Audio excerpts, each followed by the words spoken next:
আসসালামু আলাইকুম। আমি আশরাফুল। আমার সাথে আছে এই যে আমার তিন বন্ধু। তো আমরা আজকে ঘুরতে আসছি হলো শ্রীবর্দী উপজেলার গড়জরিপা ইউনিয়নের ঐতিহাসিক বারোদুয়ারি মসজিদে। তো আমরা মাত্র আমাদের যাত্রা শুরু করলাম, ইনশাল্লাহ পুরোটা ঘুরে দেখবো এবং আপনাদের দেখানোর চেষ্টা করব।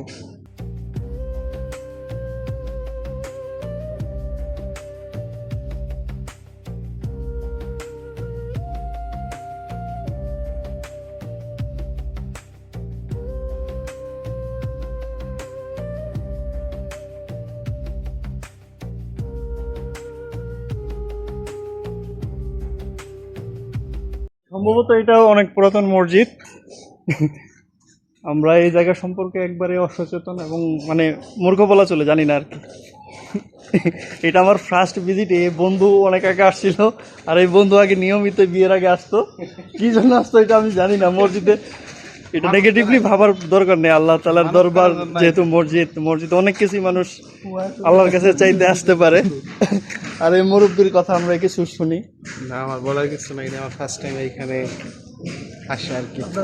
মসজিদটি সম্পর্কে ইন্টারনেট এবং স্থানীয়দের কথাবার্তার মাধ্যমে আমরা যা জানতে পেরেছি সেটা হলো মসজিদটি প্রায় ব্রিটিশ আমলের আগে নির্মিত। তো ব্রিটিশ আমলে এক ভয়াবহ ঘূর্ণিঝড়ের কারণে মসজিদটি মাটির নিচে চাপা পড়ে যায়। সময়ের পরিক্রমায় এই স্থানটি জঙ্গলে পরিণত হয়। পরবর্তীতে 60-এর দশকে জামালপুরের মাওলানা আব্দুল আজিজ সাহেব নামের এক ব্যক্তি শেরপুর জেলার শ্রীবর্দীতে ভূমি জরিপ কার্যালয়ে পিএলএ পদে চাকরি করতে আসেন। তিনি নাকি একদিন স্বপ্নে দেখতে পান বারোদুয়ারি মসজিদটি মাটির নিচে চাপা পড়ে আছে। তারপর তিনি এই গড়জরিপায় আসেন, এলাকার প্রবীণ লোকদের নিয়ে কথাবার্তা বলেন, কিন্তু জঙ্গলটি বেশ ঘন হওয়ার কারণে স্থানটি নির্ধারণ করা কঠিন হয়ে পড়ে। তারপর তিনি স্থানটি নির্ধারণ করার জন্য এক কাণ্ড করে বসলেন। চোখ বন্ধ করে একটি পাথর নিক্ষেপ করলেন এবং আগে উপস্থিত জনতাকে বলে রাখলেন পাথরটি কোথায় পড়ে সেখানে নজর রাখতে। পাথরটি পড়ে মসজিদের উত্তর দেয়ালের পাশে। তখন মাটি খুঁড়তে থাকেন। 10 ফুট খননের পর উত্তর ওয়ালের সন্ধান মিলে। তারপর ধাপে ধাপে পুরো মসজিদটি আবিষ্কৃত হয়। আজকে টেম্পারেচার মাশাআল্লাহ বেশ সরব, যার কারণে আমাদের একটু চলতে ফিরতে কষ্টই হচ্ছে বলা চলে রোদের তাপের কারণে। তারপরে আমরা যেহেতু নিয়ত করে আসছি আজকে শুক্রবার না, এখানে নামাজ পড়ে যাব। এই ঐতিহাসিক মসজিদকে কেন বারোদুয়ারি মসজিদ হিসেবে অভিহিত করা হয় সেটা আমি জানতে না পারলেও একটা বিষয় জেনে এসেছি, সেটা হলো এখানে বেশ কয়েকটি পুরাতন পাথর পাওয়া গিয়েছিল এবং এই পাথরগুলো অলৌকিক ক্ষমতা সম্পন্ন। এই ভ্রান্ত ধারণায় বিশ্বাস করে মানুষ পূজা অর্চনা, মানত করা, চুমু খাওয়া, এই পাথরের সাথে অনেক কিছু করতো বলে লোকমুখে আমি শুনতে পেরেছি। এখন অবশ্য এই পাথরটিকে পুকুরের ভেতরে পুঁতে রাখা হয়েছে, যার কারণে আগের যে শিরকি বেদাতি কাজ কারবার চলতো সেটা বন্ধ হয়ে গিয়েছে। এটিতে আমাদের মতো অনেক দর্শনার্থী ঘুরতে আসছে, অনেকের আবার মানত করা থাকে। আসলে এক একজনের ধর্ম বিশ্বাস এক এক রকমের। আল্লাহর কাছে মানত করা বাদ দিয়ে তারা আশা করি বুঝতে পারছেন আমি কি বলতে যাচ্ছি। যেহেতু এটা পাবলিক প্লেস, আমার কথা অনেকের কানে পৌঁছে গেলে হয়তো বা আরেকটা বিতর্কের বা গন্ডগোলের পরিস্থিতি তৈরি হইতে পারে। এই জন্য আমাদের এই পৃথিবীতে যিনি সৃষ্টি করছেন ওনার বিধান যতদিন পর্যন্ত বলবৎ না হয়েছে, বাস্তবায়ন না হয়েছে, ততদিন আমরা দুনিয়াতে শান্তির আশা করতে পারি না। দুনিয়া মানব রচিত কোনো আইন দিয়ে পৃথিবীতে শান্তি প্রতিষ্ঠা হতে পারে না।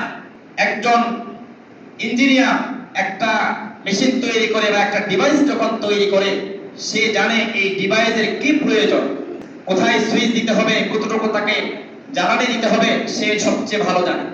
তদ্রুপ আল্লাহ রাব্বুল আলামিন আপনাকে আমাকে বানিয়েছেন। আপনার আমার শান্তি কিসে আর অশান্তি কিসে, এর সবচেয়ে ভালো জানেন কে?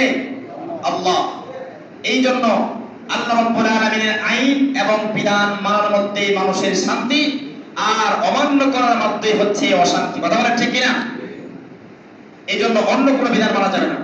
আলহামদুলিল্লাহ, জুমার 2 রাকাত ফরজ নামাজ আদায় করলাম ঐতিহাসিক বারোদুয়ারি মসজিদে।